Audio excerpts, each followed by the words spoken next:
എല്ലാവർക്കും സ്വാഗതം. ബഹ്റൈനിൽ നിന്ന് തിരുവനന്തപുരം, കൊച്ചി, ഡൽഹി എന്നിവിടങ്ങളിലേക്കും തിരിച്ചുമുള്ള സമ്മർ സീസൺ ഫ്ലൈറ്റുകൾ താൽക്കാലികമായി റദ്ദാക്കിയതായി എയർ ഇന്ത്യ എക്സ്പ്രസ്. ആഴ്ചയിൽ 2 സർവീസുകൾ മാത്രമുണ്ടായിരുന്ന ബഹ്റൈൻ തിരുവനന്തപുരം ഫ്ലൈറ്റ് വരുന്ന മാർച്ച് 6 മുതൽ 15 വരെയുള്ള 4 സർവീസുകളും ഏപ്രിൽ 1 മുതൽ 2026 മാർച്ച് വരെ കൊച്ചിയിലേക്കും തിരിച്ച് ബഹ്റൈനിലേക്കും ചൊവ്വ, ബുധൻ ദിവസങ്ങളിലെ സർവീസുകളുമാണ് റദ്ദാക്കിയത്. കൂടാതെ ഡൽഹിയിലേക്ക് നേരിട്ടുള്ള ഫ്ലൈറ്റുകൾ മാർച്ച് 30 മുതൽ ഒക്ടോബർ വരെയും റദ്ദ് ചെയ്തിട്ടുണ്ട്. ബഹ്റൈനിലെ വിദ്യാലയ അവധി മാസങ്ങളായ ജൂലൈ, ആഗസ്റ്റ് കാലയളവിലെ യാത്രകൾ റദ്ദാക്കുന്നതിലൂടെ പ്രവാസികളെ വലിയ സാമ്പത്തിക ബുദ്ധിമുട്ടിലേക്ക് തള്ളിയിടുന്ന തീരുമാനമാണ് നിലവിൽ എയർ ഇന്ത്യ എക്സ്പ്രസിൻ്റെ ഭാഗത്തു നിന്നും ഉണ്ടായത്.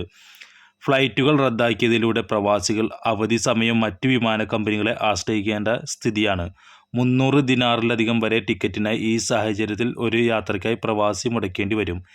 എയർ ഇന്ത്യ എക്സ്പ്രസ് പുറമെ കൊച്ചിയിലേക്ക് ഞായർ, തിങ്കൾ, ബുധൻ, വെള്ളി ദിവസങ്ങളിലാണ് ഗൾഫ് എയർ സർവീസുള്ള തിരുവനന്തപുരത്തേക്ക് തിങ്കൾ, ബുധൻ, വ്യാഴം, വെള്ളി ദിവസങ്ങളിലും ഡൽഹിയിലേക്ക് ദിവസം 2 സർവീസുകളും ഗൾഫ് എയർ ഇന്ത്യ നടത്തുന്നുണ്ട്.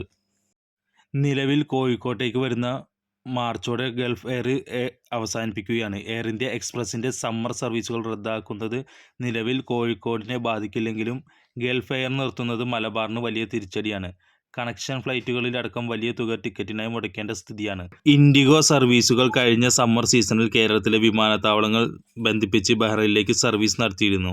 എന്നാൽ ഇത്തവണ അവരും സർവീസ് നടത്താത്തത് വലിയ തിരിച്ചടിയാണ്. ബഹ്റൈനിലെ ഏറ്റവും പുതിയ വാർത്തകൾ അറിയാനായിട്ട് ഈ ചാനൽ ഇപ്പോൾ തന്നെ ഒന്ന് സബ്സ്ക്രൈബ് ചെയ്യുക.